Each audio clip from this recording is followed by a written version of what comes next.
This is the DTV Digest, the podcast that brings you news and reviews of films which didn't make it to the cinema. And now, here's your host, Mike Parkin. Hello everyone and welcome to the DTV Digest, the podcast which brings you reviews of films which didn't make it to the cinema and instead went straight to DVD, Blu-ray or streaming media. I'm your host Mike Parkin, and joining me this evening are Richard Hawes. Hello everyone. And Stephen Lockridge. Hello. We have got a packed show for you in this episode. We're going to kick off with a German sci-fi movie called Final Voyage. Then it's off to Kenya for Endangered Species. A bit of vampirism with My Heart Can't Beat Unless You Tell It To. Bit of a candidate for one of the longest titles there, I think.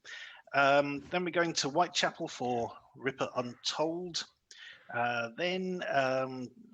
where are we going? Rural farmland in America for Unearth. Then to high school for Triumph. And finally, God knows where, for Tiger. Our short shot this week is a nifty little film called Somniphobia. And we got another film called Final Voyage for our DTV throwback. So without further ado, let's crack on.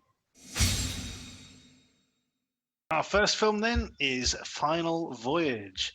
On a distant desert planet, two men, one an escaped convict and the other one of the bounty hunters sent to find him, end up joining forces when they come across an abandoned spaceship which is almost in working order.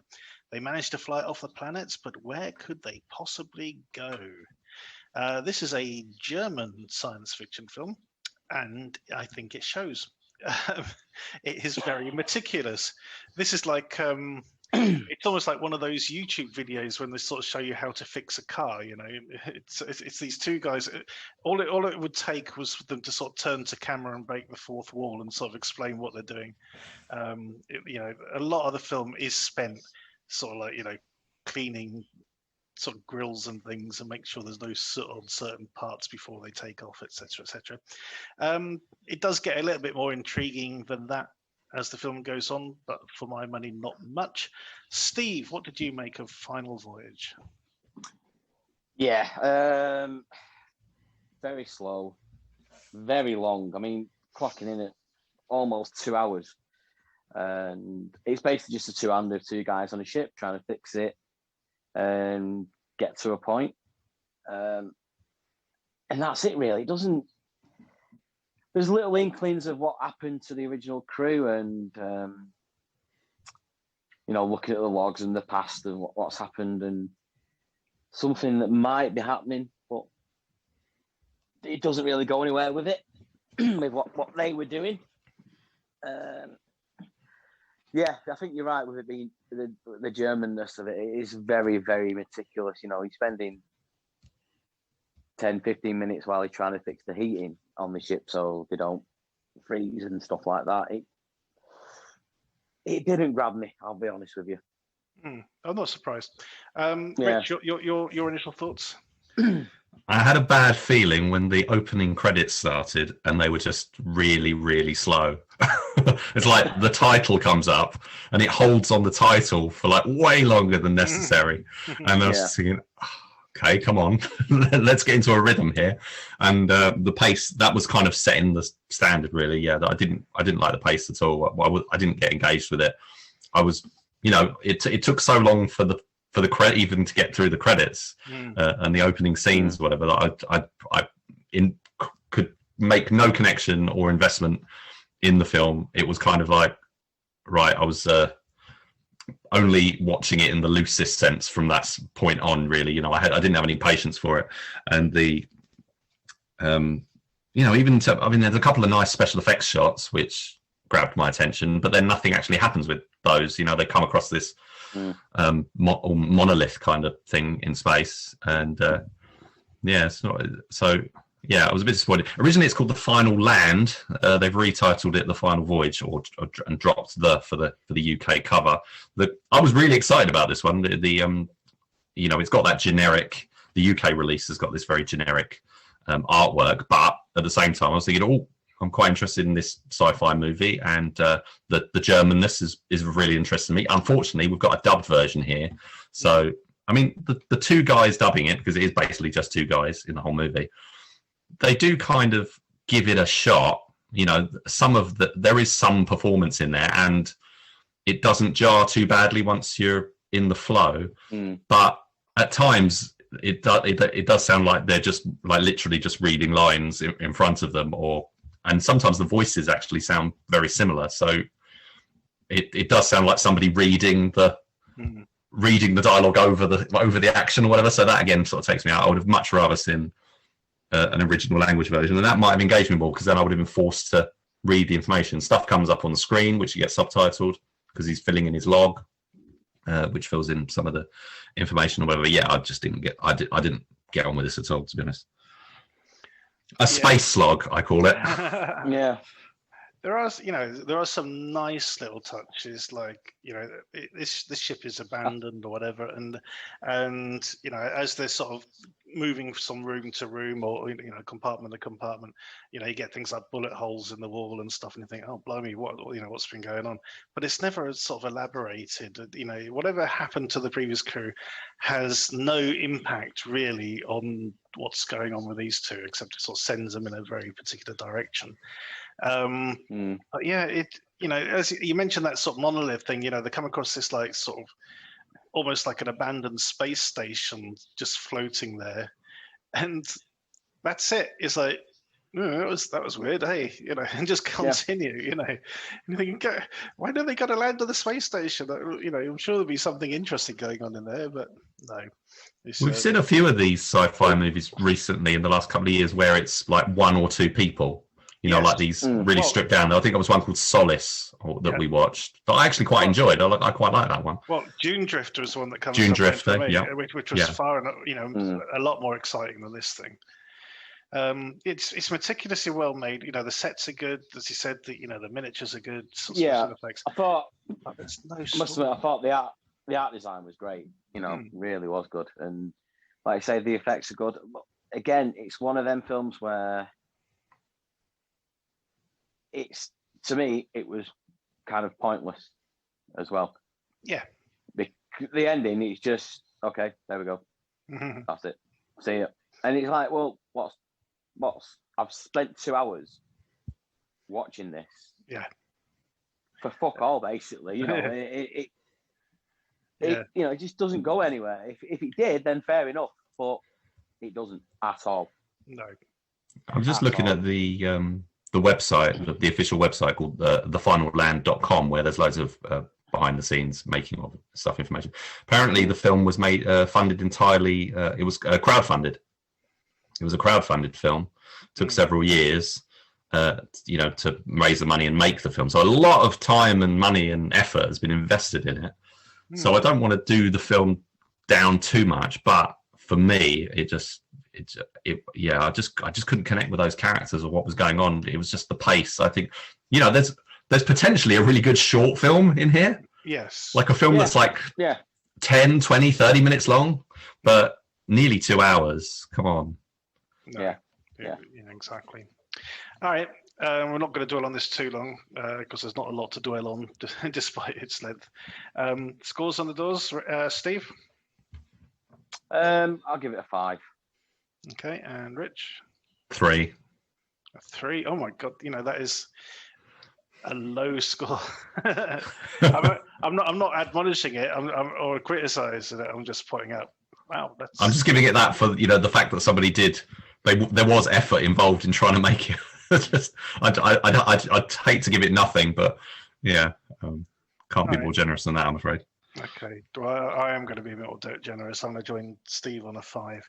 So 2 5s and a 3 for Final Voyage. If you like your sci-fi to be slow, ponderous, and meticulous, then this will be up your street. If you want something a bit more exciting, I highly recommend Dune Drifter. Go check that one out.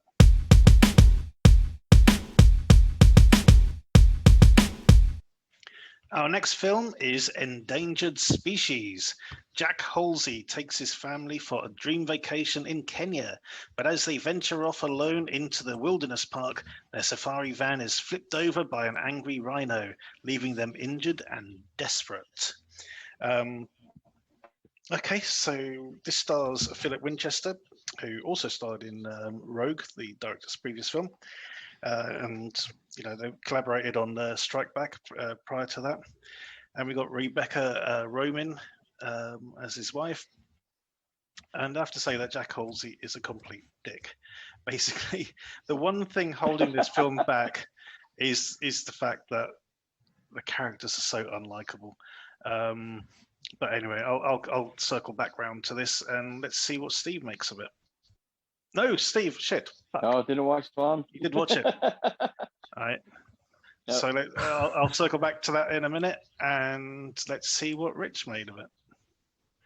Well, it's an interesting film because it is basically, it's not a sequel, but it's very much a companion piece to Rogue, which was the director MJ Bassett's previous film. Indeed.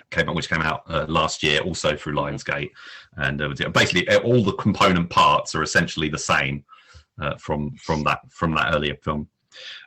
In terms of locations sort of thing as well. It's a very different film though, and it's probably much more of it kind of moves genres. It's very much a family drama, but it's got elements of it's sort of it kind of a disaster horror kind of thing. Sort of there was a film called Prey many years ago with Bridget Moynihan, and she gets stuck in a car being attacked by a lion, and that sort of came to mind. So it's like safari kind of horror kind of situation. I think there's been quite a few films of that type over the years, and also, but then the human threat element comes in, which again they also did with Rogue. So you got the animals attacking, the animal attacks, which are CGI animal attacks in both cases. I think the CGI here is better than it was in Rogue. Yes, it is. Yeah. And in the latter part of the film, then sort of the human threat becomes sort of the central thing. The animals sort of take a back seat for the most part, really. So it's kind of a 3-act thing. I liked it. I thought Philip Winchester's character Jack is not. He's a pretty rubbish bloke. He's not great. He makes some. The decisions he makes gets his family, into serious trouble. So, he doesn't want to pay for a tour guide, so they, he sort of tricks them and says, "Oh no, we get to do it by ourselves," and then they can't be bothered to wait to check into the entrance of the national park. So they're not actually documented being there, so nobody knows. It's all very well set up. It's all very well put together. And like Rogue, it's also a film with a message because MJ Bassett's very forthright on conservation issues, and that was a feature of Rogue, and is also a feature here. So there's an interesting blend of lots of different facets, I think. Yeah, definitely. Yeah, I mean, the stuff about Jack's character that comes out. He's been hiding some sort of key information from his wife. For one thing, he's allowed his daughter to bring her boyfriend Billy along, while at the same time, his son is come out as gay. He's got a boyfriend. Of course, he's nowhere to be seen. But at the same time, you can sort of say he's trying, to sort of be the dad, but failing at the same time.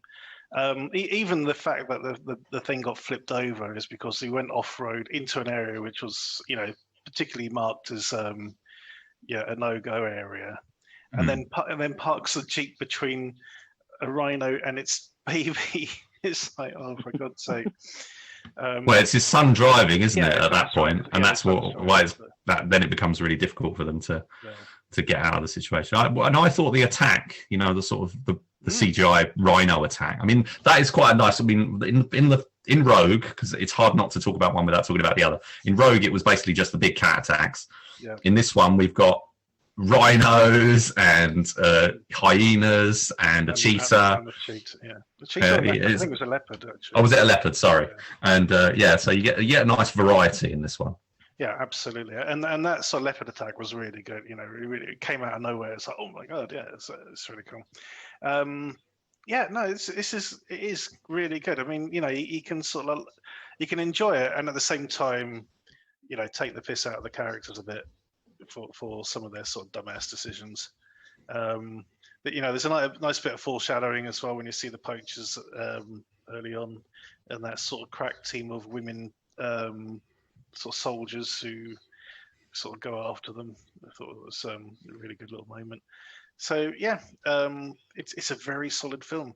Really what do you think about the messaging in the film and like the debates and discussions about poaching and you know, the justifications that the poacher has for what he feels why it's justified versus the, you know, the general view, which is that it's a terrible thing. I mean, it's interesting that it's in there, you know, that this isn't a one-sided sort of thing, but at the same time, you know, it is the bad guys who are saying it, sort of thing, you know. Yeah. So you do get that impression that they're just sort of trying to justify what they're doing. I think it's an interesting counterpoint though that they did bother to not make it completely one-sided. That they did try to think of some kind of a rational reason that somebody might justify to themselves that they do it. Yeah, exactly. Yeah, I mean that's one thing, but you know, when you start going into murder and stuff, it's sort of, you know, your argument, so you kind of lose the high ground. Yeah. You know? When you start murdering tourists, you're sort of like you're on a slippery slope, I think. What do you think of the villain, the human villain of the piece? He did get a little bit cartoonish, I think, but overall, I thought it was very good. Was it Jerry O'Connell playing? Jerry O'Connell, yeah. Yeah, I thought so, yeah. Who apparently is married to Rebecca Romijn, which I didn't know. Because they were both in Satanic Panic. Right, okay, yeah. Yeah. Mm-hmm. Yeah, that's a good little film as well. Because all I noticed was, she's just Rebecca Romijn now, whereas she used to be Rebecca Romijn Stamos. Stamos, yeah. Yeah. But no, this is a good sort of solid film. You know, I miss the you know, the gunplay from Rogue, because that's the sort of thing I like. But at the same time, this is a good sort of adventure film. I thought, you know, a bit of survival adventure sort of thing going on. It worked really well. And the other that was the thing, because it's not an action film, but they try to sort of shoehorn a little bit of action in, as in, like you mentioned those the women at the start. They kind of show them, and then they sort of conveniently turn up. Is it them who turns up, or it's like some other group? No, it is them. It is them who turns up. Yeah. So that's an interesting element. If that's a real thing, that's actually quite an interesting thing that they've incorporated. But it is kind of sort of shoehorned in to like give a little bit of an action beat. Yeah. The daughter in the film, Zoe, is actually the director's daughter. Isabella Bassett, who co-wrote the screenplay as well. I thought she was good. I thought the whole cast was good, really. So don't like the dad. I didn't recognise him. I don't remember what character he played in Rogue, and I've not seen Strike Back. So I just thought he wasn't very appealing as a lead. I didn't like his glasses and stuff. So. Maybe that's the point. Obviously, trying to make him as much of an everyman as possible, you know. Whereas, I mean, in Rogue, he was the second in command guy. Basically, he is the other guy who survives in Rogue. So this one, you know, they're going for more of a sort of Willy Loman kind of thing. You know, sort of the death of a salesman. Sort of look, I suppose. You know. But yeah, I mean, it's just the character, you know, the fact that, you know, he's a bit of a bigot, and you know, his ego's bruised by what's going on, and the decisions he's made or continues to make are just the wrong decisions all the time. You even find out that he hasn't even taken out proper travel insurance. You know, at one point it's like, yeah, we already got third party travel insurance. So And the other thing is he's an oil man, so he's representing the damage that's being done by big business or the West in general to the whole world, and not just the localized problem of poaching, which is sort of a big idea that they've tried to throw in there. And they don't dwell on it too much, but everything in there is sort of trying to serve a purpose, which I'd also think they've handled that stuff really well. I think they did. You don't feel like you've been hit over the head with issues. In this, it is first and foremost a slice of entertainment. Yeah, and the director says as much on the disc. Which, by the way, the DVD is loaded with extras. There's loads of stuff from like talking heads from everyone involved, and two commentaries. So it's quite a good value. If you're interested, quite a good value disc to pick up. Cool. How are you going to score this one, Rich? I'm going to give this a 7. By the way, it was also originally called Kenya when it was filmed, and it was made entirely. The whole production was during the pandemic. Interesting. Yeah, I'm going to join you on a 7 with this one. It's very entertaining. Definitely worth checking out.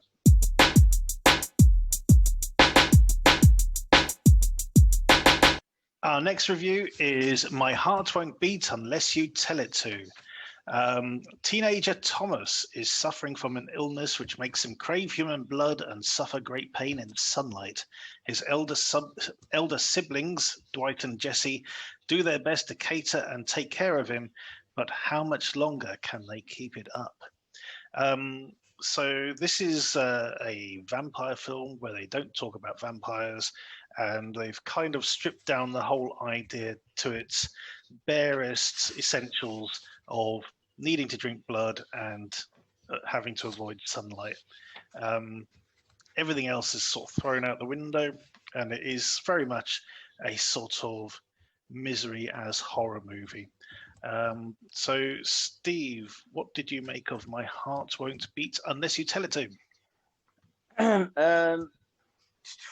Now, I saw the trailer for this the other week, and as I'm watching it, I'm thinking, Christ, he's annoying as hell. He just needs a bit of a bitch slap to sort himself out, because in the trailer he acts like a spoiled child. Mm-hmm.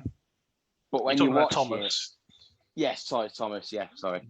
But when you watch it, you do understand that he is obviously quite naive in his actions, and he's a spoiled brat basically, and his siblings are doing more or less everything for him. He's just trapped in the house, no friends, and wants to kind of be just a normal kid, a normal teenager or whatever. And this actually really, really dragged me in. I was quite surprised, to be fair, because like I said, once I've seen the trailer, I thought, no, that doesn't seem appealing to me at all. And then get the link, start watching it, and again, it kind of reminded me of is it Rose? Yep. Yeah. It's basically the same with that, but it's siblings rather than a partner. Mm-hmm. But this just grabbed me a bit more. Certain things that the sister does, which I weren't too impressed with. Regarding the prostitute, the brothers trying to get through and do what he can. She's obviously, the matriarch of the family, and she just starts taking over basically when he can't handle it. And then you got like the last 20 minutes where the kind of twist ending, not twist ending, but actually the story actually moves on. And I really enjoyed that actually. I thought it was really well done. But I thought it was really well shot. It maybe could have done with a bit of tightening up, maybe losing 5, 10, 20 minutes or something like that. But all in all, I actually did enjoy this. Cool. Rich, what do you make of this one? I think the title is a slight problem with the film. The fact that you've called it my heart can't. You said my heart won't beat unless you tell it to. The title was My Heart Can't Beat Unless You Tell It To. Okay. So and it's just not a title that catches you or grabs you or is memorable. It's easily. So people actually looking this up might have a bit of difficulty. I don't know what it is about movie titles with the word heart in being really long, because I when I was watching it, I was thinking you've had stuff like this before, like The Heart is Deceitful Above All Things, Asia Argento's film, The Beat That My Heart Skipped. Why do movies where they're trying? But in this case, the title comes from a song that is played in the movie, so that it's actually got its origins as a song that was, I guess, is out there in the world. Must be a real song, I presume. The film itself, Rose immediately came to mind, as did other things. Same as when I watched Rose, like Let the Right One In and whatever comes in. But you've also got a bit of Texas Chainsaw Massacre in there, but from the family's point of view. It's more about their domestic situation than it's not like Texas Chainsaw in any other respect. It's more a case of this sort of family sort of on the fringes. They don't have any money, they're very poor. They've got like a hand to mouth existence, but they're trying to feed themselves. The family in the Texas Chainsaw Massacre are the place they work. That's going to have business and everything, so they're cannibals and live in this the way they're living because of that kind of situation. And these kind of people, even though they're in a much more of a suburban location, are kind of the same. So they become now what the entire context of how they got into this situation is in my, as far as I recall, never delved into. No. But we do come to discover that it's not like a couple of parents with their kid. It's actually their brothers and sisters. We don't know what happened to the mother and father. The older brother and sister are after the younger. He seems to be a vampire, but not in the fangs kind of sense. Like you say, it's very stripped down, sort of more realistic sort of take on it, which other films could spring to. Other films are out there that have done this, but I can't. Nothing springs to mind. Martin. But the George Romero movie. Yeah, good. That's a good shout. Yeah, I like Steve though. I was really drawn into it. Actually, it's got. I don't know if. I've never quite understood what mumblecore is, but I was kind of thinking, is this a mumblecore horror movie? I don't know. It's kind of very dour, I would say. And, people having these conversations and, dealing with stuff and not sure what to do with their lives and stuff. And the lead guy's got a beard and, he could be in it could be in one of those sort of drama, bleak drama kind of movies, and he's trying to move on with his life. And he is in a bleak drama movie about trying to move on with his life. That's exactly what it is. No, but without the horror. This is a horror movie with with murders and whatnot, and they're out. They go out, to procure, life-sustaining blood, and I think it's all very well handled. It's all shot in like a 4:3 frame, not in the Zack Snyder sense, but it's it's very arty, and the narrowness of the frame at times keeps characters intentionally apart, and then there's like a moment later where the camera sort of moves to sort of bring them together. It's very considered what they've done with it, and it's a real slow burn ambient score, kind of lots of sounds of wind and stuff, very melancholy, not a bright and breezy. It's not Fright Night, No, definitely this is my issue with it. On the plus side, it is very well made and acted, as you say. The aspect ratio is quite interesting. I felt it sort of kept the characters sort of, if characters in frame are going to have to be a lot closer together, than if you had a sort of more widescreen aspect. Yeah. It starts with a brilliant murder, quite shocking, quite brutal when it happens. And it develops this idea that even though Thomas is the vampire, shall we say, he's not the monster. Basically, the monster is the situation and what it's done to his brother and sister. There's a conversation that Jesse instigates talking about the prostitute you mentioned, and Yeah. sort of saying, look, no one's going to miss her. You know, we could easily kill her off. And you know, obviously he's not too keen on. Well, he's not too keen on the conversation, let alone you know what she's talking about. So that was all very interesting as well. But this is there's very little entertainment here. This is almost like a Michael Haneke film, you know, in that it's like, well, you want a vampire film? Well, here you go. But I'm checking out all the trappings, and Well, you know, if you and if it was a you know, if vampirism was real, let's say, and you know, your diet was purely blood, then that's not going to be very nutritional or nourishing, and you know, you are going to be this sort of sickly person. Basically, you're not going to have sort of special powers and all the rest of it. So, you know, it's that kind of thing. It's like looking at it as like, and just stripping it down to being, you know, a real portrait of misery. Basically, is the way I looked at it. Yeah. Any more thoughts on this one, guys, before we wrap it up? Not really. I think I've said everything. In terms of the sort of stripped downness and being more dramatic, you know, the bike thief that we watched a few weeks ago, that was a sort of sensibly had the same kind of desperation to it. And I hate and that was kind of more of a, you know, that was kind of tentatively a thriller. In this way, in the same way that this is kind of tentatively a horror movie, but I would say this is more of a horror movie than that was a thriller. This is kind of this is a vampire movie if Mike Leigh directed it or someone, you know. It's a kitchen sink drama from you know, Birmingham or somewhere. Well, literally, because they are a lot of scenes do take place in the kitchen. Yeah, exactly. Yeah. All right. Okay, so Steve scores 7. Okay, Rich. Yeah, 7 from me as well. And it's a 5 from me. Sorry to drag down the average, but there you go. 2 7s and a 5 for My Heart Can't Beat Unless You Tell It To.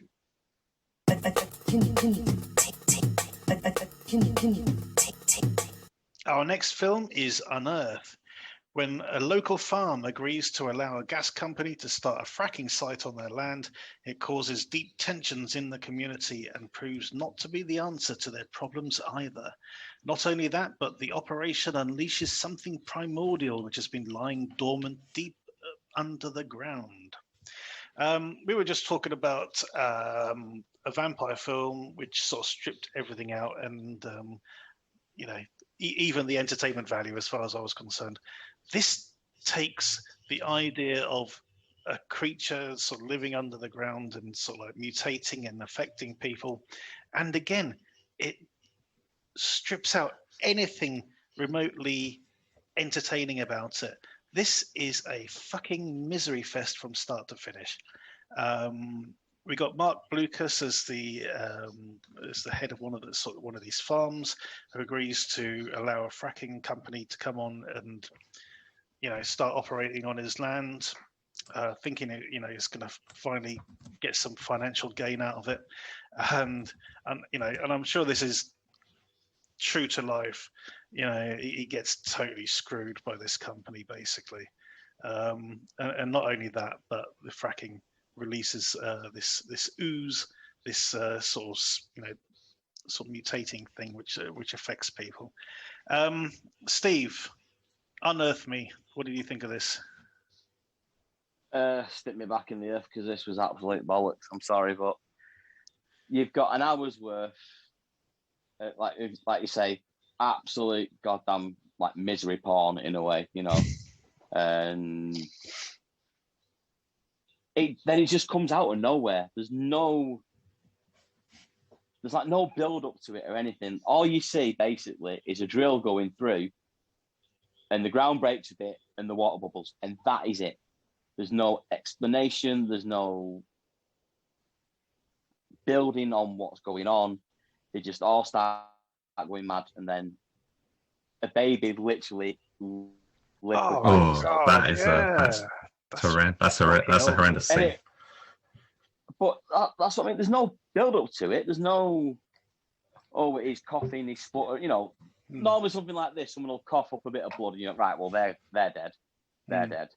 But literally, she puts the baby in the cot, goes in a couple of hours later, and it's just like a pool of... That's how dangerous this stuff is. Yeah, but look, there's no tension built there or anything. It just...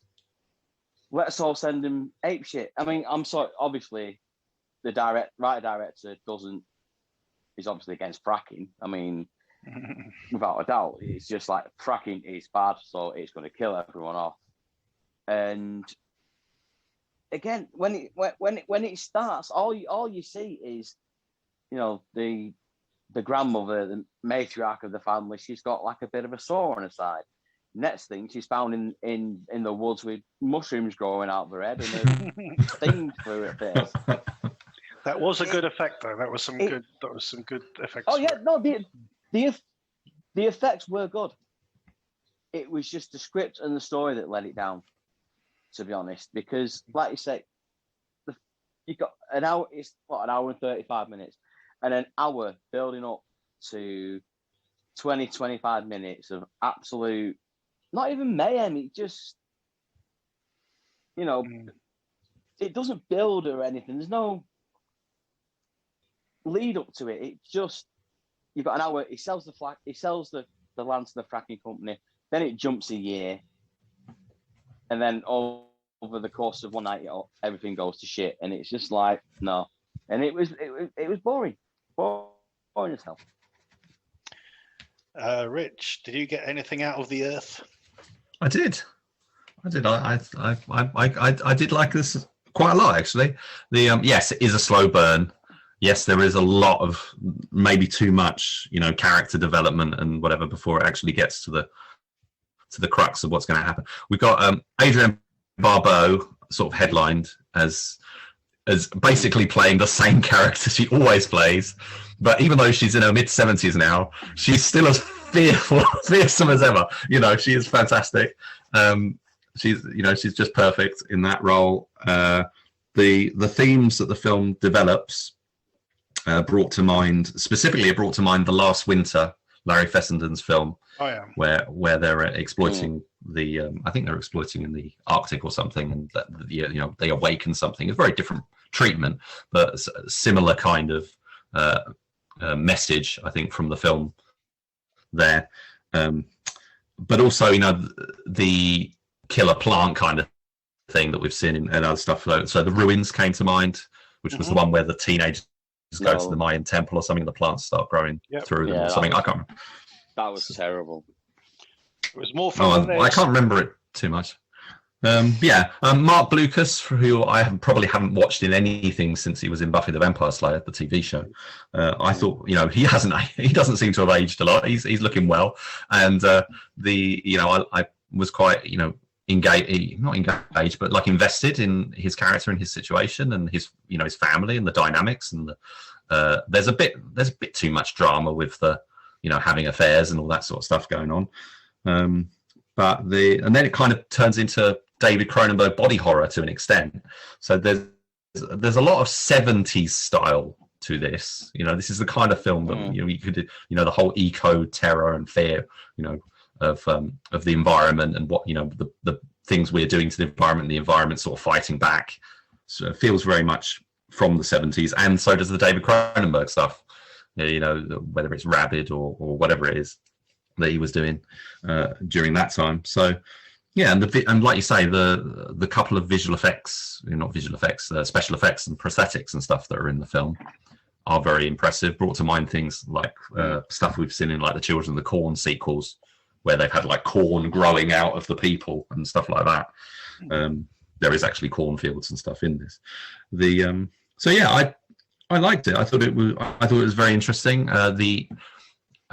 The ending is quite curious. I'm not going to go into it and talk about it, but it's actually quite a similar ending to another film we're going to talk about, which I thought was a curious parallel for this week. That we've watched two sort of quite dramatic films with essentially the same, puzzling ending.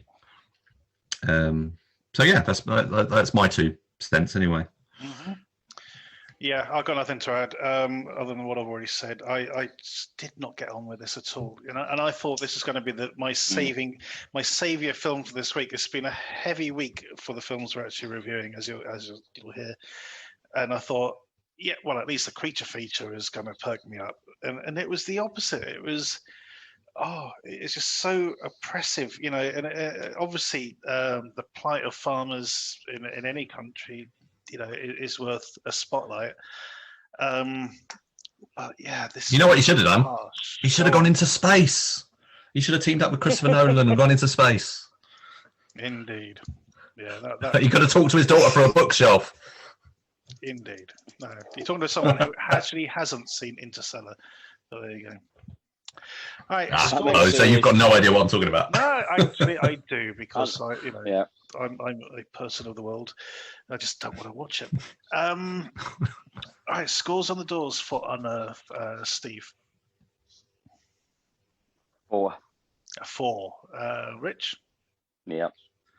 I'm going to give it a 7, but I say if you've never seen The Last Winter, definitely check that out because that is really good. That's a much better, I think, treatment of a similar idea. Or Blood Glacier. That's another one. Oh, I don't know that one. Oh yeah, it's I think it's Danish, like Danish or Norwegian. Anyway, I'm giving this a 4 as well. Yeah, this has just battered me. This one, it really did. I just want to see some monsters, and I get this. Oh, misery. Goo. You get goo. That's what you get. Misery. And you get a baby liquefying. Thank you. Yes. 2 4s and a 7 for Unearth. Our next review is Ripper Untold. When a killer stalks the streets of Whitechapel murdering prostitutes, a seasoned detective finds himself collaborating with a local medical examiner as he tries to unravel the case. However, the doctor has his own dark secrets to worry about. This is directed by Steve Lawson, who we've come across before with things like Essex Heist. Of course. Yep. I kind of like this one. It's very play-like. It's almost as if it was, for the stage. But I did actually get something out of it. It's weird that they didn't go with the actual characters who were involved in the case because Jack the Ripper is a very famous case, and I think the detective was a guy called Aberline. Oh yeah. Who Johnny Depp played in From Hell, but he was an actual detective. But yeah, this does sort of hit a lot of the right beats, from the actual sort of case, and it does sort of give quite an interesting spin on who the Ripper could have been. So, yeah. I probably of the films we've the last couple of films we talked about, this has not been bad. Steve? Yeah, I agree with you. I really enjoyed this actually. As you say, it's definitely the budget isn't there. I mean, I think there's literally 4 locations. Yeah, and one of them was a set of stone steps, which I thought, this probably is the most Victorian part of London we could, we can actually use. Yeah, you've got like that, and the policeman's office, and the examiner's table, and that's about it. But like I say, it is very stagey. The performances are quite stagey as well in a way. It's quite hamming it up to the back seat, shall we say. But overall, I did actually really enjoy it, and it kind of reminded me of Gotham by Gaslight, the Batman one. Yeah. It had that kind of vibe going on with me, and again, halfway through, guess the twist and whatever. But even when it came, and you're like, yeah, fair enough, got it. But it was still enjoyable. I really enjoyed it. You've got the medical examiner who's clearly an alcoholic from the start, but he drinks to get blackout drunk, and so obviously creeping into his head.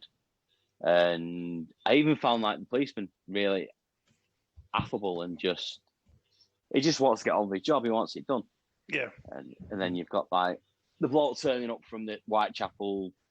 Oh yeah, it's funny. Member society or whatever. Stuff like that. It's like, you know, the Karen of Victoria, or what the Victorian time, shall we say? But it does, it works. It's not over the top with the violence, really. There's a couple of like gruesome bits in the autopsies. But that's about it. But yeah, but that's about it. But overall, I really enjoyed it. Rich. Yeah, so this is the second sort of British history period horror that Steve Lawson and Creative Studios have done. The last one was Bram Stoker's Van Helsing, which unfortunately I haven't seen yet. So that was kind of reaching out into sort of new territory as far as I could tell from. I haven't seen I haven't seen a lot of the films, but I've kind of observed Steve Lawson's career as he's gone on. It's a lot of contemporary low budget horror. Hellraiser was another one we covered, and this I think is kind of Killosaurus. He's done stuff like that. This I thought was a very interesting, mature horror film that wasn't predictable. A lot of stuff you can generally tell what's going to happen, where it's going to go. Because of the nature of the Ripper case and the fact that it was never solved, I didn't really know where the story could go, what they were going to do with it. So it is, as you say, it's very much a character kind of piece where they it follows a kind of a procedural angle. But we've also got a cast of unknowns who all, in my view, give very good performances. But because it's a cast of unknowns, you don't really know what to expect or anticipate. So the ending, there is a kind of Steve said he saw it coming, and I guess maybe I should have seen it coming, but I thought it was very well handled. The ideas and stuff and the way they pitch it. I thought the limited budget was handled well with the sets and locations. I thought they looked very good. I thought the cinematography was all the way the way it was all shot. So the limited sets that they put together and the way the whole thing was shot, I thought looked quite classy. And the performances really were very good in my view. And it just sort of elevated it that bit more. So it kind of it punches above its weight, I think, in terms of the realm that it's the low budget horror sort of realm that it's in. It's not taking any easy outs.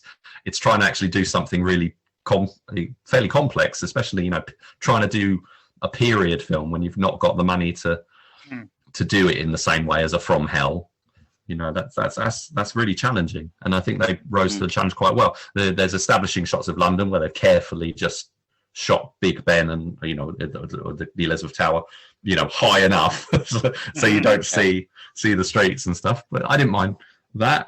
The score is fine but a bit repetitive. It's it is kind of the same themes over and over again. But it was the characters really. I really thought the performances of. Now I wish I knew who the actors were playing each of the different characters were. I think there was Jonathan Hansler, and I think he was like the coroner character. But the detective, I can't remember what his character's name was to be able to credit the credit. I think he's Phil Malloy. That's Phil Malloy, is it? Yeah, I thought he was really good because again, you're putting an older gentleman in the lead, two older gentlemen basically are the leads in the movie. It's quite I think to do a film like this, it's quite risky. But I think the risk really pays off, really makes it stand out, and it makes me even more keen now to go back and try and check out Bram Stoker's Van Helsing.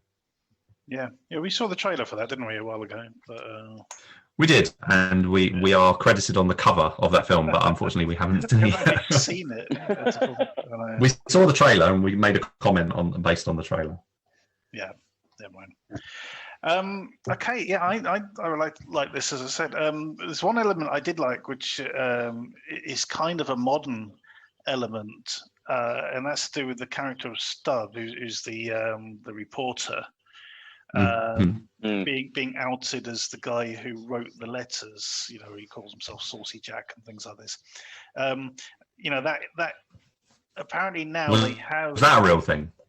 Well, the letters were real. You know, he did supposedly write in, but I think they've now decided that he didn't actually write the letters. You know, they were either made up by the press or even somebody within the police did it. But yes, so that was an interesting element to put in there, I thought.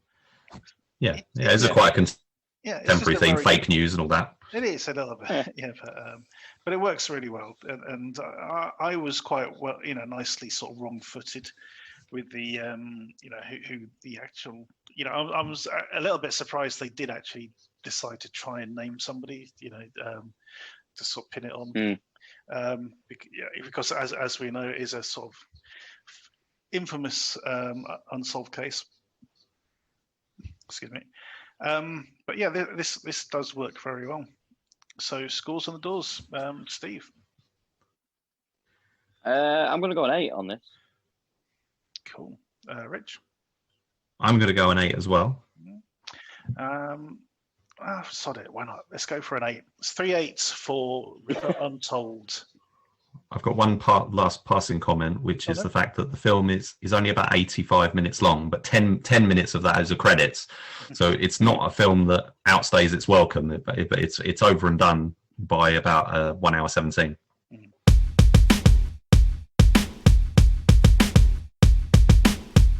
Our next film is Triumph. Inspired by a real story, a determined high school senior strives to be a wrestler one last time despite having cerebral palsy, and goes to extreme lengths, crushing obstacles and inspiring others along his journey to prove his abilities. You know, when I looked at this and I clicked on the link and I thought, film set in high school about wrestling, oh, kill me now, for fuck's sake. Jesus Christ. You know, this is coming off the back of watching Unearth and My Heart Won't Beat, or I Can't Beat, and the next film we're going to be talking about, and then this. I was like, Jesus, give me a fucking break. But in fact, this is brilliant. I thoroughly enjoyed this. R.J. Mitte plays the main character. He's an actor who, as we know, does have cerebral palsy. We covered him before in The Oak Room, and he's great in this.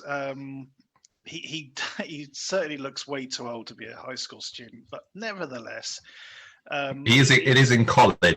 I just want to interject. Yeah, it's. I think he goes to. It says when he walks in, it says Hillsborough High School. Yeah.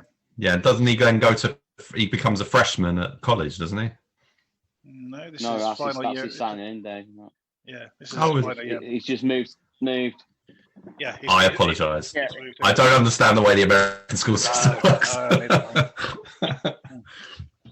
Anyway, yeah. But he's really engaging in this. You know, I like that sort of scene where he goes to sort of like check in, you know, with his schedule, and they're like, "Oh, you poor dear, you must want this special school over the other side of the corridor." He's going, "No, I'm here to, you know, finish my high school," and he has to go to the principal to sort of like get him to, you know, sort of sign him in, sort of thing. Which I thought was really, really cool. I really liked it. You know, and you're kind of expecting the usual sort of trappings, you know, there's going to be some bullies and all that sort of shit. So instead he meets Jeff, played by Colton Hayes. If you're a fan of Arrow, you'll recognize him immediately. And again, way too old to be a high school student, but never mind. And you know, instead of being like a complete jock and being an arsehole, he's actually really nice, and they become good friends. And it's just really, really engaging all the way through. I really like this, surprisingly. Steve, your initial thoughts on this one? Yeah, I enjoyed it as well. Do you remember when we back on the old days when the only film that was coming out was Wonder, and we were both like, "Really have to? That's Do right. we really have to do this?" Really bloody Owen Wilson and this poor kid who's like, and then we're like, Jesus, do we have to watch this? And then we both watched it and thought, shit, that was really good. It's I know like what you mean. that. Yeah. I did exactly the same thing as you. I turned it on and thought, "Oh, here we go." But it does win you over. I mean, it's cliche after cliche after cliche, but he's great in it. And even Terrence Howard was great in it as well. I thought he was really good as the coach as well.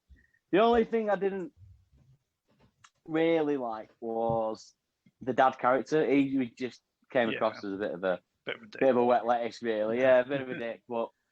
And obviously, you've got the bully on the same team as him.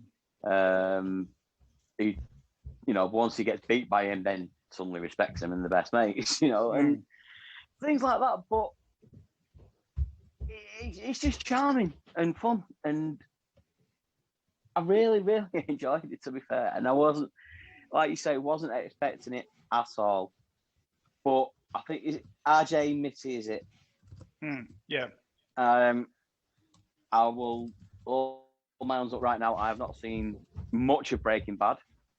I know it's like sacrilege in my house, but I've only seen the first two seasons.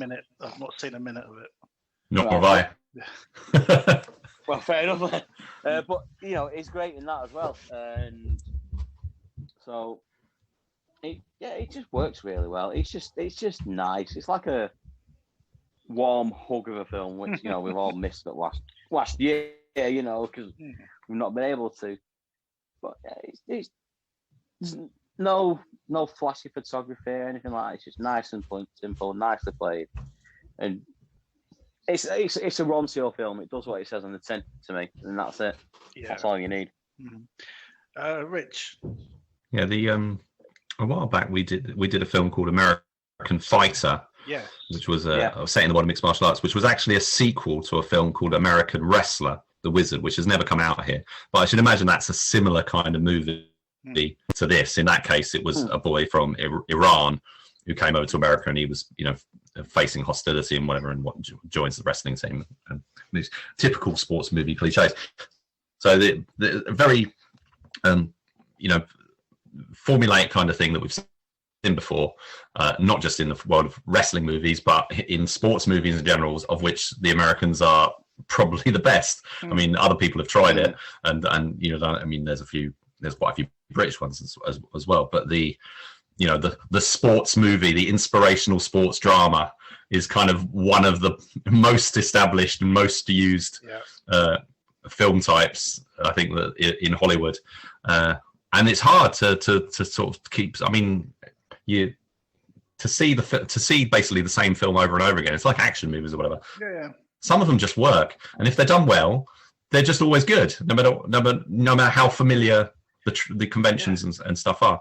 And this is another one of those. The high school wrestling, for God's sake, of all the things. I did think the rest. Sorry. No, go on. No, I did. In terms of the wrestling thing, I did think the climactic wrestling match went on way too long. That is probably one criticism, and the movie just ends basically straight after. So I felt the climax was sort of the climax didn't work for me as well as the rest of the movie. I think the build up to the climax. I mean, you could say that was similar movies as well. I just thought I kind of wanted a bit more at the end. I think, and a little less. Shorten the fighting and maybe a little bit more of an epilogue, maybe. I like the ending actually. I liked it had a sort of level of realism to it, a little bit of best of the best almost. It's like without sort of spoiling it. That's how I felt about it, and I think by that point the film had said everything it needed to say. Yeah, no, I think the cast was good. Jonathan Shake was playing the dad, and as you say, Terrence Howard's playing the coach. Sean Malloy pointed out on my Facebook when I posted that I'd seen the film. He said, "How does it compare to Pride?" I was like, "I don't know what Pride is," and he pointed out that Pride was another sports movie featuring Terrence Howard, and I guess Terrence Howard is basically playing the same character again, in another sports drama. But so I thought that was. I'm curious to see Pride now, but that was quite another low key release about 10 years earlier in this. But Terrence Howard is good, but he's kind of not in it a lot. He kind of pops in and out. Yeah. He's not. There's not much emphasis on him. It's very much about Mitte and his mate, because his mate goes through some stuff as well, and there's lots of. I think it as Steve says, it's everything you've seen before, but it's no worse for it. Yeah, not at all. Yeah, I think the only issue I had really was towards the end, during that sort of climactic sort of bout, and it keeps cutting back to his friend, and his face is just a plank. There's no reaction to anything that's going on. It's like, yeah, basically. But never mind. Okay, how are we going to score Triumph? Steve? I go over 7. And Rich? I'd go with a 7 as well. I'm going to join you both on a 7. Just one final thing about the director for this, Brett Leonard. Yes, he's got a very interesting filmography in that he's the guy who made The Lawnmower Man back in the day, and also Virtuosity with Denzel Washington and Russell Crowe. So yeah, it's very interesting and eclectic sort of filmography that he's had. I don't know why he had a really incredible couple of years, and then it kind of tailed off, and nobody really was hiring him for the big projects anymore. And he started doing things like Man Thing and various little DTV movies. It's basically been his domain since then. So it's really odd that he did this massive movie like The Lawnmower Man, which was a big deal when it came out. Yeah, everyone's seen it. Everyone knows that movie, and other films like Hideaway, might not have done so well. Virtuosity was a bit of a flop, but was that enough to sort of assign him to the doldrums or whatever? I don't know, but yeah, it's quite strange. My passing final thought is the music in the movie. It's set in the 80s, and so they try and throw in some 80s songs and that every now and again, but they clearly didn't have a massive budget for it. So for every song that they licensed, they've got someone to do like a bit of music that sounds like a song. So there's like a bit that sounds like AC/DC, and there's a bit that sounds like the Bangles. Yeah. But then they've actually paid for like Billy Idol and stuff like that. Indeed. Which I thought was quite fun. 3 7s for Triumph. Give it a try.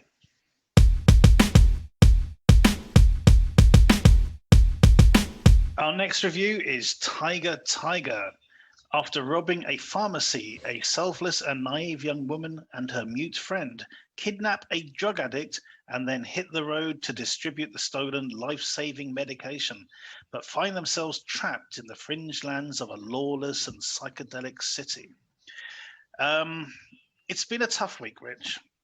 The films we've reviewed, good though some of them are, haven't been what you could quite call entertaining. They're a bit art house, bit message heavy, and then we've got Tiger. And I sort of sent out a tweet, earlier this week about sort of films we're covering. It's all about sort of people sort of dealing with this sort of oppressive element of society. They're on the fringes of it and trying to survive as best they can, and that's kind of what we got here. We've got this young woman friend. We meet them at the beginning, robbing this pharmacy. This guy gets sort of caught up in the middle of it, and then when she goes to apologize, her mute friend instead kidnaps him and destroys his drugs, because he's a heroin addict. He's on methadone, and it just seems the most arsehole thing to do. What they do to this poor guy, and he ends up stuck with them. And I was struggling with this film for the first half hour at least. I was, the number of times I came close to switching it off because I just hated the characters. I was literally hate watching them. But then the music in this film kept me going. The music is fantastic. The film score is superb. And eventually I started clicking with this film and eventually more or less enthralled by it. It's not an easy watch at all. It will test a lot of people's patience. But I kind of dug it towards the end. And there's a particular shot at the end which kind of freeze frames and then turns into a painting, which I thought was superb. You know, I really did. I went, wow, that was actually really, really cool. But it is a difficult watch, I think, to get to that point. How did you get on with this, Rich? Well, yeah, it's. I was very interested in the opening. I mean, you know from the start it's going to be arty because they do the things with like the paintbrush kind of stuff starting at the beginning. But then it moves into the robbery. You know, to sort of establishing that. Now the world that it's set in is a bit unclear to me, but it's I think from what I've read, it's supposed to be set in like a pandemic sort of situation, unless I've misunderstood that. There's a lot of stuff about people wearing face masks and everything, going to doctors or whatever it is, and everyone's there at the pharmacy.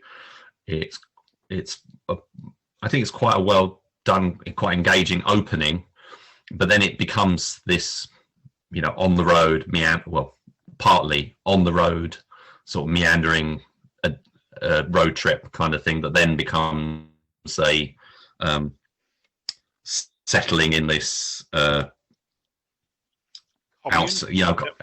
this kind of community of outsiders, like something like I don't know, like Pink Flamingos, you know, where they're living on the fringes, you know, or the Outlands in The Simpsons, when the Simpsons had to leave Springfield or whatever, and they went and lived in the Outlands, where everything's just total chaos. You know, it's a very, you know, drugs are all over the film. The movie, you know, everyone's on drugs and whatever, so the movie's got kind of this weird, you know,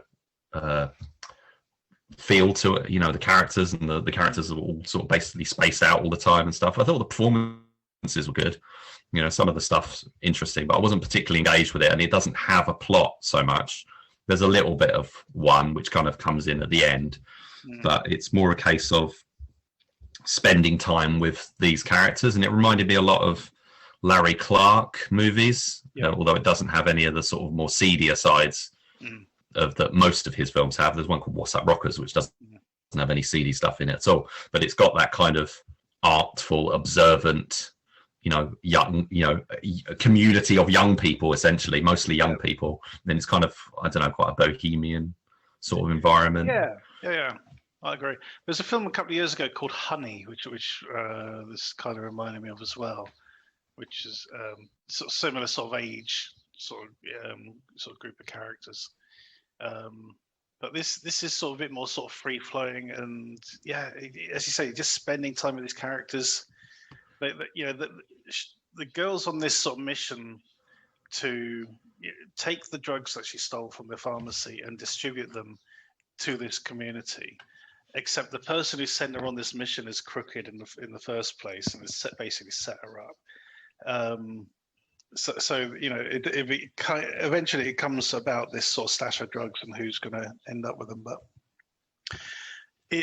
you know, that's beside the point almost, isn't it? I mean, it's literally just about the characters learning about them, this sort of weird existence they end up in. There's this blonde girl who turns up who gives this brilliant monologue about her mother committing suicide.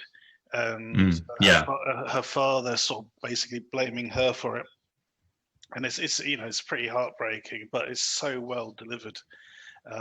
You know, so yeah, it's definitely not going to be for everyone, and it's almost wasn't for me at all. But it was the music that I loved the soundtrack for this. You know, mixture of sort of sort of new age, sort of punk and things going on. I thought the music at the end sounded like the Pixies. Yeah, I don't think it was the Pixies, but it did sound a lot like it. That sort of stuff. Yeah, it's sort of if you're a fan of the 4AD label, you probably sort of get a lot out of this.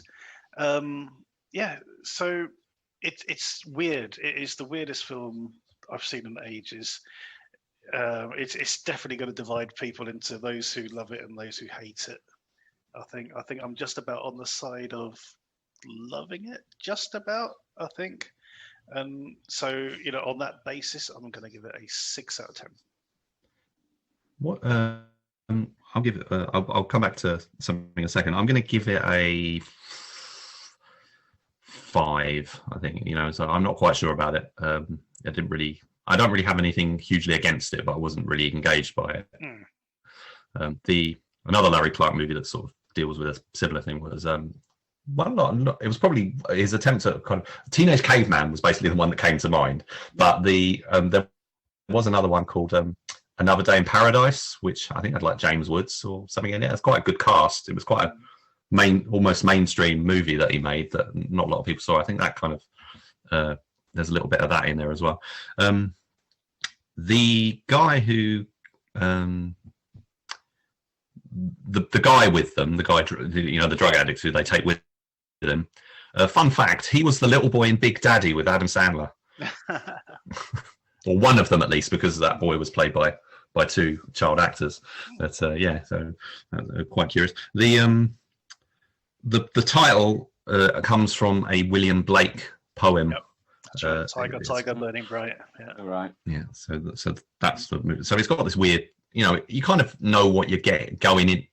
You kind of know what you're going to get going into it because it's got this very sort of curious title, and then the opening is very sort of arty, and that you're in. It's an art film, basically, but you've got to be kind of along for the ride. I think this is more. It's quite a punky movie, as you say. It's not just the music and some of the people who are in it, but it's got this very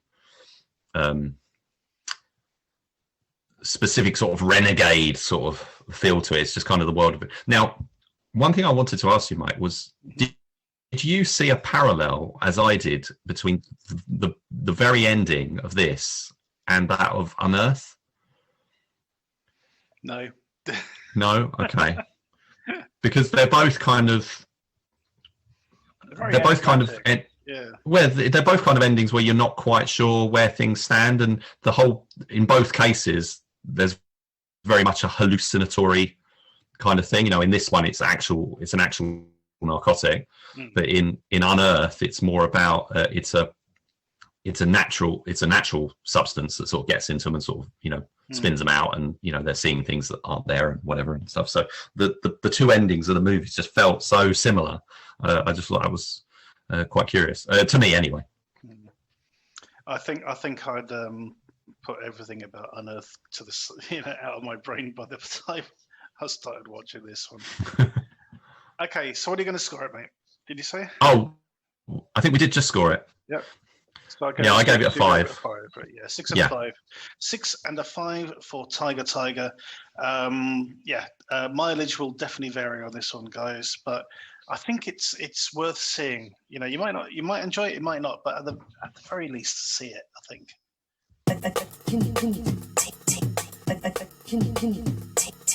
Our short shot this week is Somniphobia. A desperate woman turns to a person with supernatural powers to help rid her of a demon stalking her dreams. I'm going to keep my powder dry on this one for a sec, so I'm going to throw it straight over to Steve. I really enjoyed this. I thought it was absolutely really good. It starts off, bang, you're there. It kind of reminded me of Scream, where right from the start you're in there and you're in the nightmare scenario, shall we say, and then it ages out, goes to the couple going to see the doctor or whatever, trying to sort out a night terrors or nightmares. And the way it plays it, how he explains what he's done before, and then the ending with that twist, I Yeah, thought that's was brilliant. absolutely brilliant. Mm. Yeah, really good. This is probably one of the best shorts that I've seen that we've done so far. I think it's a bit longer, you know, it's like 25, 26 minutes. And I think with that, you get a lot more into the story and a lot more kind of character development with it as well. And the effects are great. I had no qualms with this at all. Really enjoyed this. Cool. Rich? Yeah, I really enjoyed it. I watched it a couple 2 or 3 weeks ago, and made it a selection on the DTV Digest Short Shots Twitter account, which we post a short film every day that we recommend. Somnophobia was 82nd, and yeah, I thought it was really interesting. The expectations you have of the film when you click on the YouTube link based on the thumbnail that they've used are kind of quite subverted, because it is a creature kind of thing. There is creature stuff in there, but there's a lot more to it, and it actually fits quite nicely into the sort of the realist theme, you know, the sort of issues based stuff that we've had this week. Completely coincidentally, you know, we've had sort of message based movies and whatever with endangered species and you know, stuff going on with them. My Heart Can't and all that stuff. So the it's a very sort of it's based around dreams, but it's also very realistic at the same time. So it doesn't go too fantastical, and it's very interesting with the characters. So the guy they go to, I mean, the young couple go to visit this. They've travelled a long way and they visit this doctor, and the guy. It's like that film. What did we watch a couple of weeks ago? They go. They go to the young couple. They go to France. They go to stay at the guy's house. Yeah. And the boyfriend's just being a complete douchebag. You know? And it's kind of the same in this. He's kind of like, you know, being a jerk. It's like, look, you know, we're traveling. Come on, you know, whatever it is you're going to do, just get on with do it and all that sort of stuff.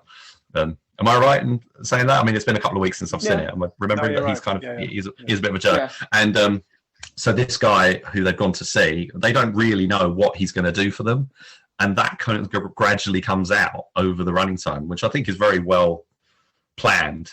You know, it is 25 minutes, but it doesn't drag at any point. You know, even though largely it's just conversational, but you know, stuff starts coming out. He tells, you know, little aside stories or whatever, which all sort of come into play, and then as Steve said, it's got kind of this kind of killer twist at the end, and what is actually all going on is you know, it's really good. Yeah, this was a highlight for this week, that's for sure. After the films were done, I don't know if any of you've ever had this where you sort of wake up in the middle of the night and you see a shape in your room, and then it takes you a moment to realize it's just like something hanging off the back of a chair or something, you know. You know what I mean? And you get that sort of thing here. You know, that's where I thought this was going to go originally, when you see like a shadow the other side of the door. And it's like, well, you know, is she seeing something, or is he just imagining it? And then, of course, you know, we find out which way that's going. Yeah, this is just so well done, and I could really see this being developed into a 90-minute feature, you know, quite easily. But the dialogue is superb. You know, the back and forth between the characters, it really works. The little bits of information that sort of come out, the makeup effects for, you know, the various creatures that we see, and then that twist at the end, you know, that was the icing on the cake for sure. That was just so well done. Yeah, absolutely loved this one. You know, wholeheartedly sort of sing its praises from the rooftops. Yeah, it's absolutely superb. I can't remember who the name of the director is for this one. It's Dylan Vibart. That's it, yeah. Yeah, definitely worth. We'll put the link in the footnotes, of course. So, as Rich said, we've already done so for the short shots, but we'll put it in this one. Yeah, for God's sake, you know, spend 25 minutes of your day just being enthralled in this brilliant story.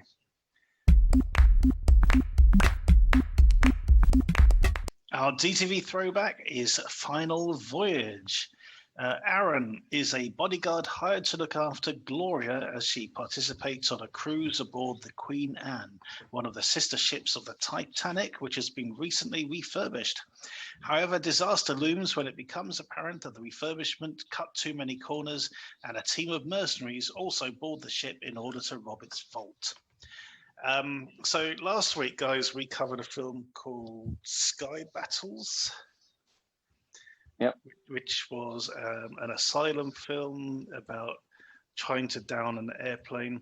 And when this film starts, I thought, oh, because the poster and everything for this is set on board a ship, but it starts on board an airplane with Dylan Walsh as Aaron protecting this woman, and terrorists trying to take over the plane, and he saves the day.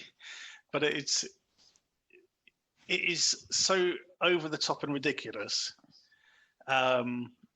It made the Asylum movie look incredibly po-faced in comparison. This just so much fun. This shootout on an airplane and people getting sucked out of the door and everything. It's just absolutely hilarious. And then the action moves on to this ship later on when we meet Erica Laniak's character, and then Ice-T and Claudia Christian board to take over, and a lot of people get killed on this one, Rich. Yeah, the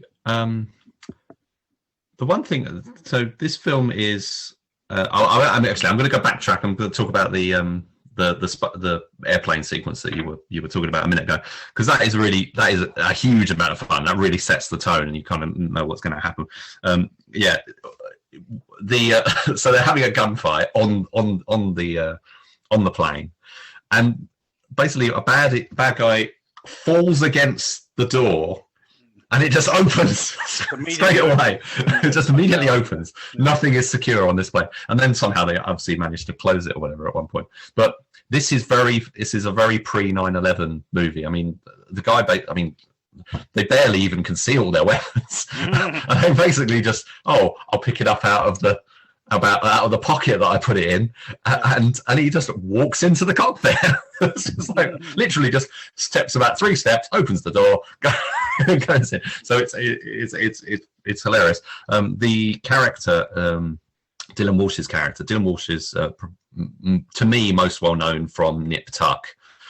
All right. But he's done loads of other stuff. I know him from this other series called Unforgettable. I've heard of that. Oh, yeah, I know the one. Yeah, in which this woman has perfect memory recall. She remember everything that's happened in her life apart from the death of her sister or something. And the way she does it, on the screen, is that she'll suddenly get this faraway look in her eye and suddenly tilt her head to the side, and then it'll sort of dissipate into whatever memory she had. And he was her partner in that series. And, it was a good sort of silly sort of police procedural stuff, which was originally it was going to be called The Rememberer, which is just which is apparently what the book was called that it was based on. Oh, I see. Okay. But that was My daughter used to watch it all the time. Yeah, me and my wife did. God, It was good fun. But there you go, silly stuff. Anyway, we digress. Dylan Walsh, yeah. Yeah, so Dylan Walsh's character is introduced, and there's like this. I mean, it's very much of its time, but it's not dated very well. His character is very clearly homophobic, and it's quite weird because the scene before that plays out with the obviously gay flight attendant, which obviously is a very well-worn cliche. That character is actually quite well represented. I thought in terms of their scene, but then his attitude, and it's sort of like he's obviously. It's just like he doesn't say anything out, overtly, derogatory or anything. But he's clearly a homophobic character, which I don't quite understand why they felt they had to put that in there. But it's funny, Yeah, I don't know. Yeah, maybe it is. You say of the time or something. But I thought there was an interesting parallel there because with Endangered Species, because that obviously also has a father character who's a bit of a jerk and trying to deal with his son's being gay or whatever. So how quite this character would have dealt with it, I dread to think. Yeah. But yeah, Dylan Walsh's character, he's pretty good. So that whole sequence, which is basically, it's shot in the cabin set, but all the exteriors are stock footage and stuff. It's quite well put together, I think. It's quite fun. And then, as you say, then it moves on to meeting Erika Eleniak. And also, again, it's the attitude, because, his Erika Eleniak's character, very sexist. And the film even sort of reinforces that, because she's a strong-willed character and whatever, and she's flying this plane, but then he still has to sort of come in and rescue her, and sort of like, so you think you can do these things, but you can't. Sort of That's attitude. The attitude, isn't it? So they go on the ship, and then it becomes Die Hard. So it's Die Hard on a ship, which is funny because they've got Erika Eleniak. Gives that sort of under siege sort of memory of it. The ship seems massive in certain areas, like the boiler room, whatever, which is probably below decks seems. It's probably like a treatment plant or something where they've gone to shoot it. The ship is the Britannic, and I'm not sure, because they mention that it's the sister ship of the Titanic and Olympic, whatever. I thought they called it the Queen Anne or something. Well, they said it was like similar to that or something. I think actually I think the Queen Mary is where they shot it. That's it. Yeah. But the actual ship, because they go out of their way to put these life buoys with the Britannic everywhere, so that they can reinforce that that's the actual location to match it up with the footage. So, which I couldn't understand, because the Britannic was sunk, so I'm confused. I don't know. The footage of the Britannic itself, I don't know if you caught this, but this is from a 1974 film called Juggernaut. Yeah. So whether there's an explanation of how the Britannic was renamed or whatever from that film, I don't know, because I've never seen it. It's actually really hard to find. It's not very that was Richard Harris and Anthony Hopkins and all sorts. So all the exterior shots of the Britannic are from that film, and even though there's 25 years between the two, I don't think it looks too bad. What do you think? No, I thought it looked quite good, actually. Yeah. Even some of the explosions, I think, were from that film. I think so, especially at the end. But this was made by a company called Phoenician Entertainment, and they were basically obtaining all this footage from other movies and making movies to mix that footage with. And the director of this film, Jim Wynorski, using the name Jay Andrews, he did a fair few of these, including another one with Ice-T, which was called Ablaze, which used scenes from City on Fire from 1979. I don't know, 71. I don't know. I can't remember. But and again, lots of 70s disaster movie kind of stuff. There's another one out there there's several out there with like footage from airports 75, Airport 80, and all this. So this was a thing that was happening in DTV movies around this time. Yeah. And I think, they do quite a good job of mixing it up, and they throw in some deep rising footage as well to sort of, for some larger scale sequences, like when the ship's being flooded. Yeah. All that flooding footage is, I think, from Deep Rising. There's a scene where like the part of the bar sort of slides across the room as well. I'm pretty sure that's from Deep Rising. Yeah, all the stuff with the Chinese theme party or whatever, that's all from there as well. They've got so we've got Ice-T as the villain, and again, he was doing loads of these sort of films around this time. He did another one with Jim Wynorski called Active Stealth.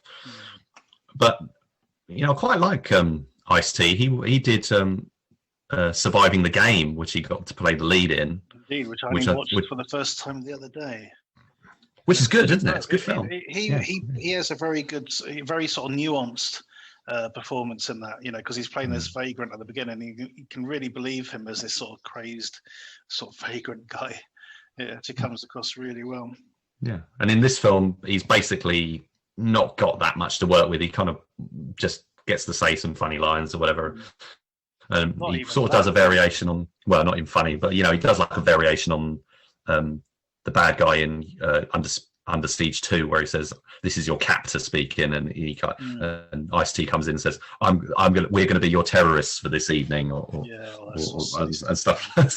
But in terms of it's obviously a low budget film, and some of the sets are like, especially when they first get on the ship and they go to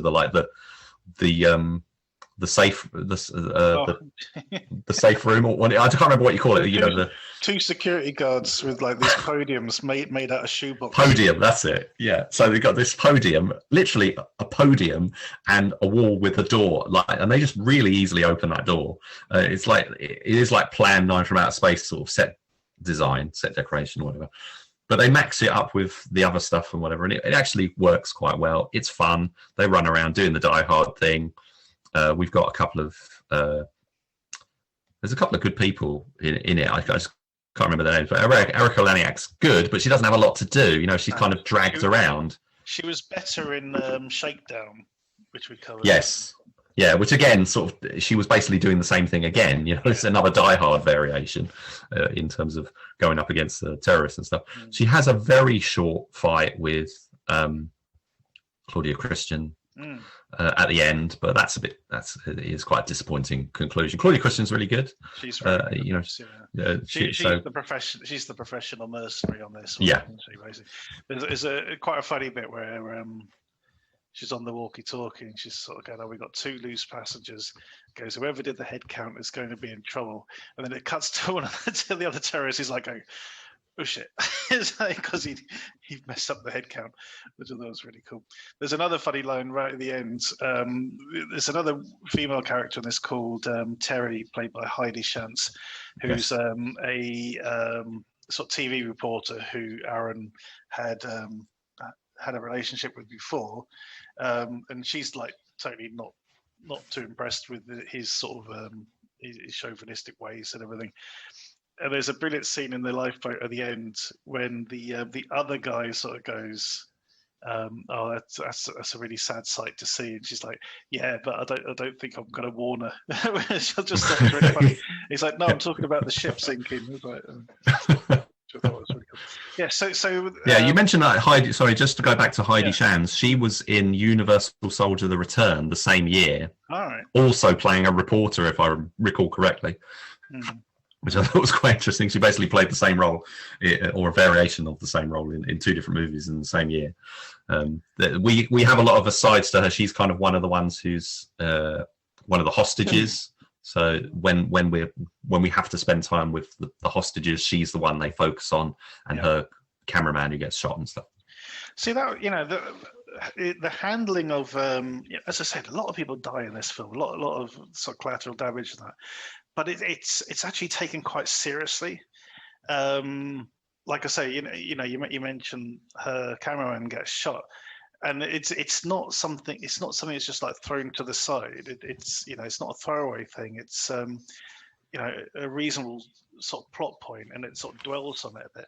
And the same with the the XO of the ship, who gets killed to sort of force the captain to do something, and the captain's like screaming, going, "No, you didn't have to kill him, so why did you do that? He hadn't done anything."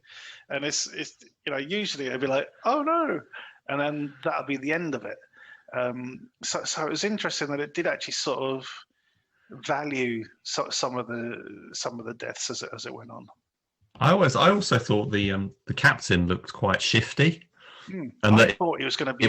I thought they were. Exactly, me too. And then there's kind of, and it kind of the sort of looks and glances or whatever that the actor was doing. I was it sort of sent the wrong message. Yeah. But it's fine. There's the guy who works down in the engine room. Yeah. Who's a very recognizable character actor, but he's one of those guys seen in a lot of stuff, but I just don't know his name. And I thought he was quite good, and he sort of brings a bit of humor and stuff to it.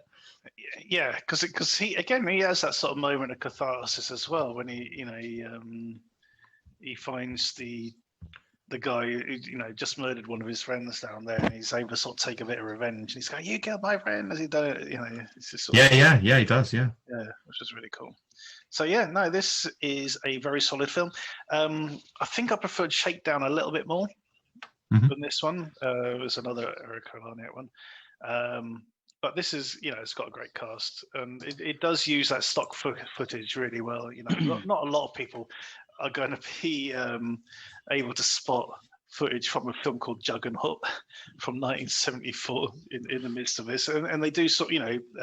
It doesn't stand out as bad as, for example, in Shakedown, for example, when they had the earthquake bit in the aftermath, and they actually used footage from the film Earthquake, and it was so grainy. You could tell it was different sort of film stock, sort of straight away. And it does sort of take you out a little bit, but this sort of matches up quite well, I thought. Yeah, and the I liked seeing there's like in the cast you've got Michael Bailey Smith. And there's a guy called Scott L. Schwartz, who I didn't know his name, but I reckon he's the tall, bald guy with the. Yeah, it looks really tall. I mean, when he stands next to Dylan Walsh, he is enormous, and he makes Dylan Walsh just look really small. But he was in Fire Down Below again around the same time, so I remember him from that. And we've also got Jonathan Fuller, who I think was the villain in Skyscraper with Anna Nicole Smith, and a guy called John Koyama, who. I don't know, but I thought he was very striking, as he was like one of the. He was like a lead henchman character. Yeah, he's one of the lead henchmen. I thought he was good. He's like a stunt guy who's done all sorts of stuff, everything. So the I mean, Jim Wynorski movie. All the movies around sort of this time with these stock footage movies, basically, they all seem to get really great casts together. I think, and even you could also mention Ticker, the one that had Steven Seagal in it, and Tom Sizemore. That was so much stock footage from New Images. I know, but they managed to use all that footage and stuff quite well. But Ice-T turns up in that movie as one of like the ridiculously impressive cast list. He literally just turns up for like one scene towards the end. It's just like at random, as like leading sort of the terrorists on the building stuff. Ice-T was just all over the place at this time. I know he became closely. I think he had a long-running role on a TV series, didn't he? Like he's what he did is the Criminal Minds or something. Law and Order. Law and Order. Yeah, Special Victims Unit. It's the one he's on. Yeah. He's done quite well for his acting. I mean, his acting career has been pretty good. I mean, this is an easy payday thing for him, really. There's not a lot for him to actually throw himself into. Dylan Walsh, I think, does a bit more. There's more for him and Eric Eleniak to sort of to play with. So I think, I like this. I think it's a lot of fun. It's not the best. It's not one of the best, action movies of its type, but I think it is fun. Yeah, I think for a Jim Wynorski film, I mean, the guy is. He gives Prolific a bad name, basically. But I think The Assault is one of my favourites of his that he did, which is set in a sort of women's shelter. I thought that was superb. But yeah, this is fun. It's it's the antithesis of the sort of po-facedness of the asylum films that we've looked at. It's it's a similar sort of ridiculousness. Well, because I was thinking of Titanic 2, the asylum film Titanic 2, which kind of does a similar story but without the terrorists. So it's working on a similar budget limit, but in that case, instead of using stock footage, they're using like low budget CGI and stuff. So I think they're made like, I don't know what, 15 years apart, those two movies, doing similar kind of things on very low budgets. And I think this feels like almost like a blockbuster in comparison, because you've got, say, such a great cast and everything involved, and obviously you've got that footage from much bigger movies. Which incidentally, the footage from Juggernaut, they even use the timestamps, which I thought was quite funny. They don't just use footage; it's like the time of the timed points of the journey and the voyage. Yeah, that was. Well, I couldn't figure out why they bothered. I was watching. I'm thinking, it sort of say like sort of 3:30 a.m. sort of 90 nautical miles out. And it's like, from where? To where? Yeah. What are you talking? Oh yeah, they don't actually really well establish it. The other thing was, leaping to the end of the movie, it just kind of ends. Yeah.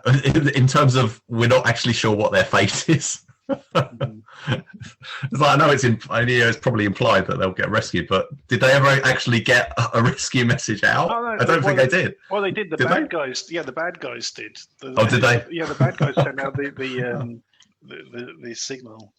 So, I didn't remember. I missed that bit. Yeah, there was an aircraft carrier nearby, so responding to it. So, yeah, I imagine they'd get picked up.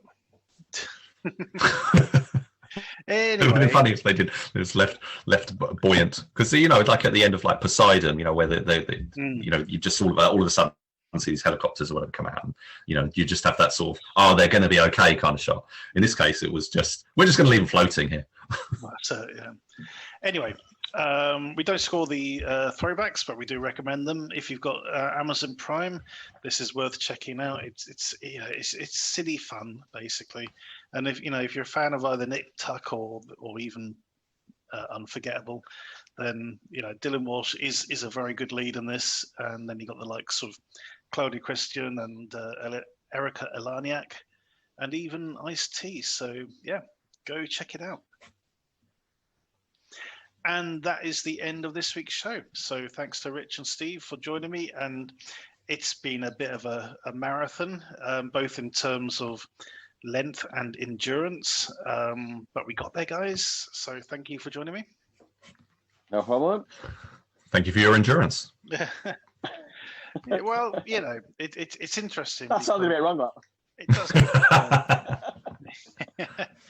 But it's one of those weeks where it does prove you can't take things at face value. I was quite willing to kick Triumph and even Tiger to the curb, but turned out to be really enjoyable. On the other hand, the films which I thought would be up my street, vampires and monsters from under the earth, turned out to be misery fests instead. I think you're right. For me, Ripper Untold and My Heart Can't Beat Unless You Tell It To was one of the ones I was really not anticipating, watching. But yeah, I did like that one, and Ripper Untold, so really surprised me. And I thought Endangered Species were going to be good, but for me, Final Voyage was the biggest disappointment. Not this Final Voyage, the German one. The German one, the YouTube How to Fix Your Spaceship movie. Yep. Oh, that's another thing. Can I just another final thought on Final Voyage? The computers, it's all very 1970s style. They're using like Apple sort of screens from the thing. Yeah. So I think they're trying to make it in an old style. Do you think that was what they were going for? Because the computers, you would think they'd have been way more advanced than that. I mean, this is quite a new movie. They could have used lots of different technology. It kind of reminded me of, say, like, the Nostromo and Alien. Yeah. Or Outland, or Outland. Yeah, that kind of vibe. So, there is something to be said as well. Yeah, there's something to be said about how technology would actually stand up in that sort of environment. Because I work with the military and stuff as well, and a lot of their stuff looks really old school. And the reason is because it has to be ruggedized. It has to be able to withstand sort of a lot more hardship than your usual sort of like tablet is going to meet. So there is that element to it as well, I guess, maybe, who knows. But anyway, yeah. So I'm taking us off piece there. Taking us well off piece. But anyway, we don't score the shorts, as we mentioned. We've done all the rest of it. Check out our Facebook and Twitter pages at the DTV Digest, where we make mention of the latest releases and the DTV chart. Also, check out our sister show, the DTV Digest Short Shots, where we discuss short films in every episode. Thank you for listening, and tune in next time.